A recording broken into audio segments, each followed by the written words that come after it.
let's get right into it. Welcome to this explainer. Today, we're unpacking something absolutely fascinating, the architecture of assetized intelligence. Now, we all know AI gobbles up data to train, right? But today, we're actually going to look at the fundamental building blocks of that AI training data, and we're going to do it through a distinctly commercial lens. We're going to strip away all that dense academic jargon and really just demystify the core components for you. Okay, let's dive into this. The big, overarching question we're answering today is this: what makes up the true minimal commercial unit of AI? You and I are going to trace this really incredible journey, starting from the absolute microscopic data points, those tiny foundational elements that feed the algorithms, all the way up to macro-level, highly programmable assets. It's a wildly fascinating progression, moving from just raw, scattered information into something with real, tangible structural value. So, Part 1, the atoms of AI data. Think of these as the foundational ABCs of the entire AI revolution. The very first atom, the raw material of AI, is the sample. Simply put, a sample is just a raw observation that the model is going to learn from. If you're looking at the math, this baseline reality is almost always represented by the letter X. Now, a sample could literally be anything: an image, a quick audio clip, a span of text, or maybe a time series window.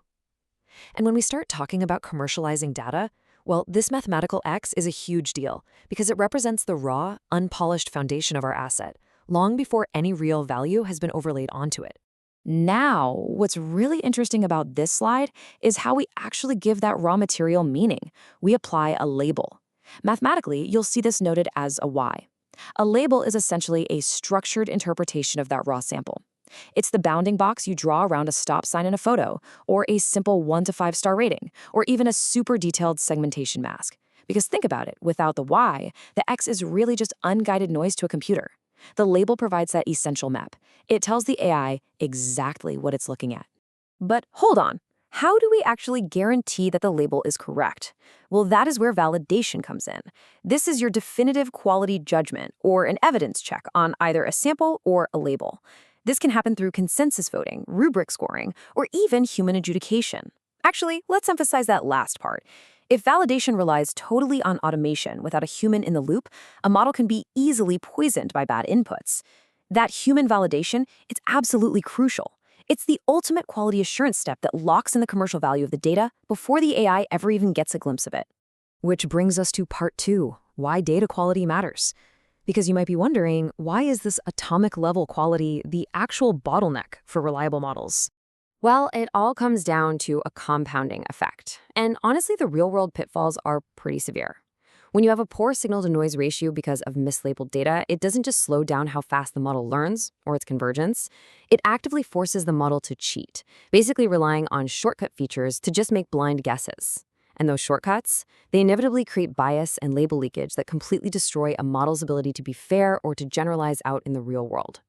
By the time you try to use that flawed model for complex, heterogeneous tasks, it just fails outright. Why? Because it never had consistent, high-quality instructions to begin with. And this brilliantly illustrates the stark contrast between those two paths. On the one side, bad data is literally just burning massive amounts of expensive compute cycles on slow convergence, shortcut features, and those infamous AI hallucinations we've all heard about. But on the flip side, meticulously validated data results in useful gradient steps, traceable provenance, and highly capable fair models. It is literally the difference between an AI system that fails completely unpredictably and one that is rock-solid, reliable, and actually debuggable. Moving on to Part 3, creating the data asset. Let's shift gears from the computer science side of things into the commercial synthesis. So how do we take these concepts and turn them into an ecosystem? Well, systems like Codatta transform these raw atoms into a highly valuable setup through 2 specific steps. Step 1, you collect the atomic contributions. That's the samples, the labels, and the validations we just talked about. Step 2, you bundle those contributions into a data asset. Bundling the X, the Y, and the validation together is really the only way to create something of undeniable commercial value. You're creating the minimal commercial unit of AI, a complete, verified package of knowledge. Now, to effectively track and monetize this bundle, blockchain technology swoops in as the commercial wrapper. And guys, this is a massive paradigm shift. We aren't just selling static data sets to some opaque data broker anymore. By using the blockchain, the actual assetification becomes entirely programmable. The data asset itself autonomously generates and distributes programmable royalties straight back to the specific humans who provided the X, the Y, or the validation. It's a total game changer. So the crucial point is this mathematical certainty right here. Better samples plus clearer labels plus verifiable validations equals more useful gradient steps and way fewer surprises in production. I really want you to remember that equation. The absolute quality of those atomic contributions dictates the entire utility and reliability of the final machine learning model. Which leaves us with one final fascinating thought to ponder. As we enter this wild new era of programmable data, what is the true economic value of your atomic contributions in a blockchain-powered AI world? Seriously, think about it. When your raw observations, your structured labels, and your expert validations can all be bundled into autonomous assets and programmed for royalties, how is that going to fundamentally change the way you interact with artificial intelligence? Thanks so much for joining me for this explainer. Keep questioning the data behind the machine.